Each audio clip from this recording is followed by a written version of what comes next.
Good morning. I passed out last night. Today I've been able to sleep with no alarm clock until I woke up naturally. What a great feeling. This is not my homework to-do list, and I'm not packing to go to school. I get good prices on hotels, being part of the business, so it's actually cheaper for me to book into a hotel in Fredrikstad than driving 260 kilometers back and forth. So I'm packing.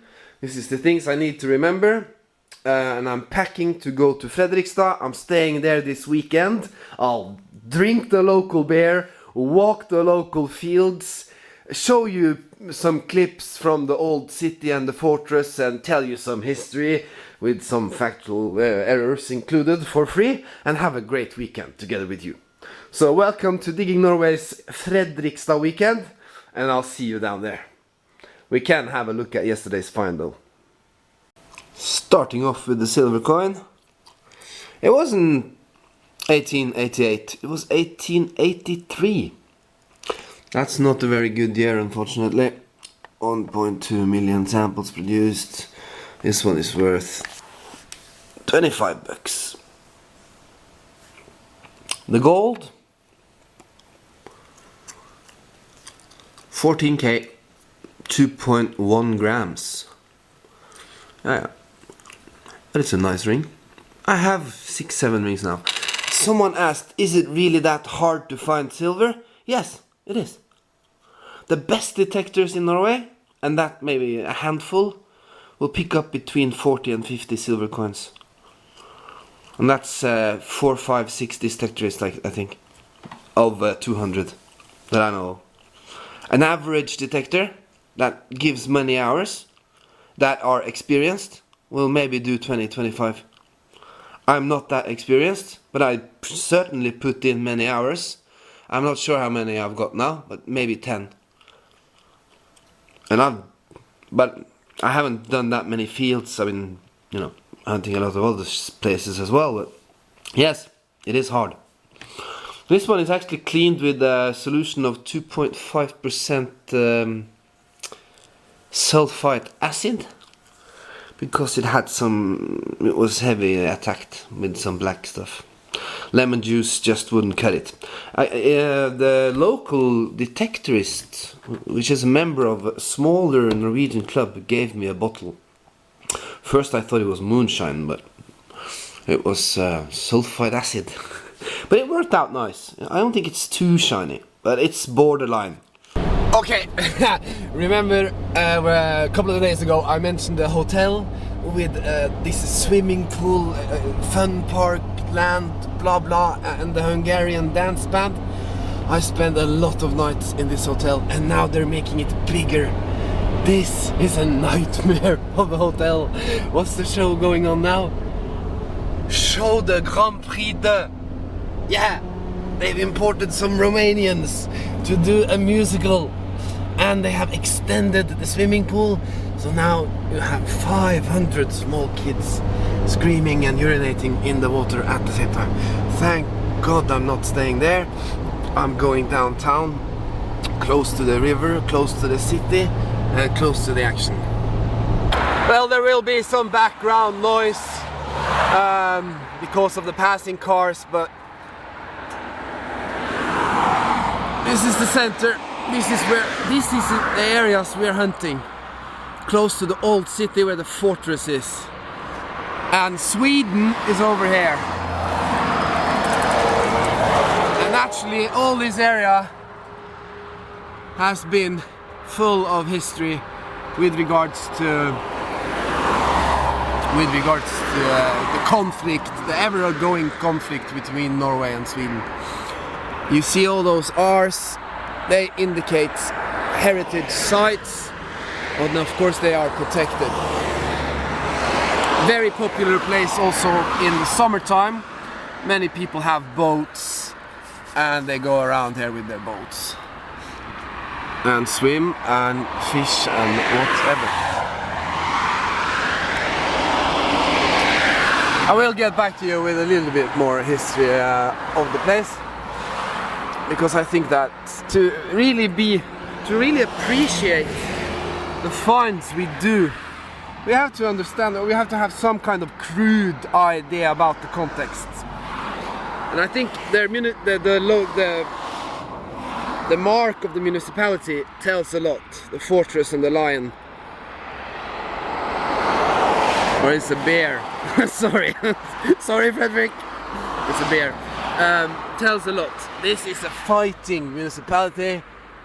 It's a municipality of warriors. So let me borrow a phrase from my favorite professor, or one of them. What's the story? This is a churchyard just over the road from where we were searching yesterday, and where we will be hunting in a couple of minutes. During the First World War, there were massive sea battles just out of the shore here. And in 1916, I believe it was, a lot of corpses were found in the shore. And they were British and German. And these graves are all British, 4 or 5 different ships. Some of them are known, some of them are unknown. They were not able to identify them. This is the Germans. The site is still here, but the actual bodies are moved to Oslo in 1962. And we also have some Russians here, and they are prisoners of war. That's from the Second World War. So in 1916, 1918, not sure, when he found all these bodies floating around near the coast, the Norwegian government gave them this land and made sure they find peace in the ground. Ironically, the guys who owns the hotel that I'm staying at are the same investors building this golf course. I think it's a shame that they are turning this into a golf course, because in these fields are so many nice objects from the past, and I'm back in my hometown, my birthplace. First of all, to learn more about the city, because I don't know a lot about the town, to be honest, because I moved from here when I was very young, and to try to get some souvenirs back home and try to learn some more history. Yesterday we did that pile of soil over there, and today we're gonna do a pile of soil over there. Now let's get going. Searching my way on the dry areas towards the land, towards the soil, and we got ourselves another one of these lead seals. They don't seem to oxidize that much over here. I discriminated up to 30 on the Gold Max program. That means that you won't be disturbed by hot rocks, because they come in at a clear 25. And I'm trying to avoid the bullet casings, because they come in like very strong 76s. But then again, I found silver at 73, and some silvers are at 91. So I have to. It's a bit risky, but if I'm gonna have any chance to cover that area today, I'm gonna have to skip some signals that I assume are bullets. But we got our first little treasure. And we got our first Oscar, 2 øre, 1877, and it came in as a clean 76-79, just like some of the bullets. And I just found a hot rock that came in at the clean 94. So this is a very hard place for me to hunt. I'm not experienced enough to listen to those sounds. I only got 3-4 tones there, not like on the Mine Lab. I was convinced that this was another bullet, but I dug it anyway. So, our first Oscar. Then we know there will be Oscar Silvers here. That one had me fooled. What is it? I don't have time to investigate. It can be some modern aluminium junk, or it can be a cool cuffling. Cuffling? Oh, we'll have to see. I'm at hole 4. And what do we have here? Strange thing.